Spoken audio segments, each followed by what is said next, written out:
को भी शख्स शुगर जो मरीज़ उन वक्त बणिबो आहे जॾहिं असांजी मुदाफ़ियती क़ुवत लबलबे में इंसुलिन ठाहींदड़ सेलनि ते हमलो करे थी, जंहिंजो मतिलबु इहो थिए थो त लबलबे में इंसुलिन ठाहिण जी वधीक सलाहियत मुतासिर थी वई आहे।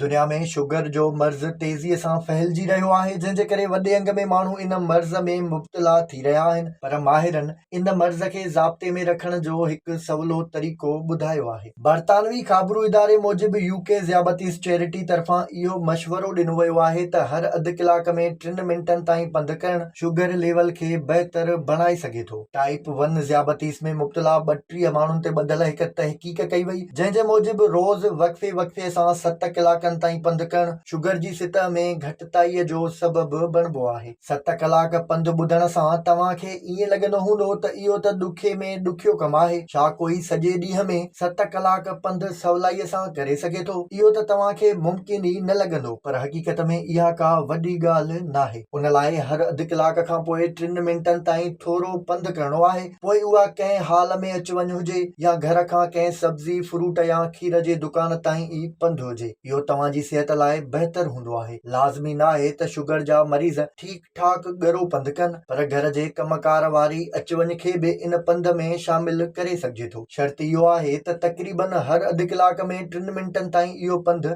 ज़रूर करणु घुर्जे। विज़िट कयो अवामी आवाज़ मीडिया ग्रुप जी वेबसाइट awamiawaz.pk